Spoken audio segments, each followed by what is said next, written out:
Beliau bertanya, apabila seseorang mendapatkan rezeki berupa harta, jadi rezeki ini kan banyak, bukan hanya harta. Ya, kesehatan itu juga rezeki. Kemudian bisa beramal soleh itu rezeki juga. Seandainya seseorang diberikan oleh Allah harta berupa rezeki, misalnya dia dapat rezeki uang 100.000, ya, apakah orang tersebut dituntut untuk mengeluarkan zakatnya, maksudnya sedekah? Ya, misalnya kita berniaga, kita dagang, kemudian dalam suatu hari kita mendapatkan untung 100.000. Apakah kita perlu mengeluarkan dari harta itu untuk sedekah? Ya, karena sebagian orang itu merasa sulit atau berat untuk mengeluarkan sedekah dari rezeki yang telah Allah berikan kepadanya. Dalam hal ini uh, ada memang yang namanya zakat mal, ya. Jadi zakat mal ini kalau sudah sampai haul 1 tahun, kemudian sudah sampai nisab, ya, sudah sampai nisab. Adapun sedekah, ya, sedekah yang sunnah itu kita lakukan apabila kebutuhan kita sudah tercukupi.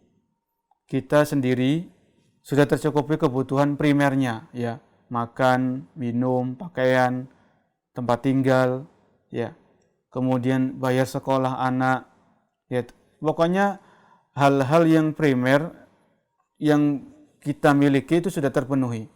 Kemudian istri kita kebutuhan primernya sudah tercukupi, anak kita tercukupi.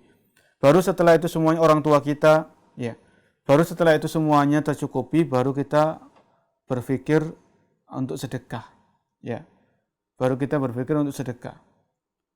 Tapi kalau ada keluarga kita yang masih kekurangan, ya, masih belum tercukupi, ya kita fokuskan dulu kepada mereka, jangan kepada orang lain, jangan kepada orang lain. Ya, ini masalah sedekah atau yang semisalnya. Jadi dalam sedekah ini para pecinta iman itu perlu kita punya skala prioritas. Kita punya mana yang harus diutamakan. Kalau keluarga kita cukup, kita sendiri cukup, istri kita sudah cukup, anak kita cukup. Maka lihat orang tua kita. Jangan-jangan mereka butuh bantuan.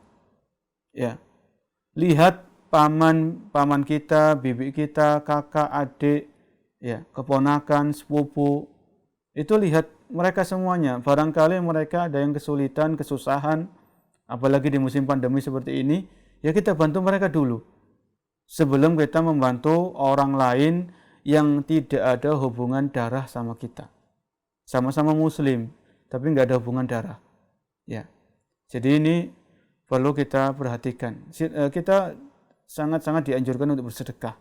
Ya. Kemudian pertanyaan yang kedua tadi, apa keuntungan yang didapatkan oleh seorang muslim, seorang muslimah di alam barzakh, di alam kubur, ketika dia rajin sedekah? Ya. Dalam hal ini kami belum mengetahui dalil yang khusus tentang keutamaan sedekah yang akan didapatkan oleh orang-orang yang ada di alam kubur. Namun ada dalil yang secara umum bahwasanya yang bersama si mayit, yang akan menemani si mayit di alam kubur itu adalah amal solehnya, amal kebaikannya semasa hidupnya di dunia. Ya, termasuk sedekah yang dilakukan oleh si mayit ketika dia masih hidup dulu di dunia, itu akan menemaninya di alam kubur. Ya, akan menemaninya di alam kubur. Ya, itu adalah dalil yang umum. Jadi bukan hanya sedekah, ya, sholat, ya, baca Al-Quran, ya, silaturahmi, semua amal yang kita lakukan itu akan menjadi teman kita di alam kubur. Ya, wallahu a'lam bishawab.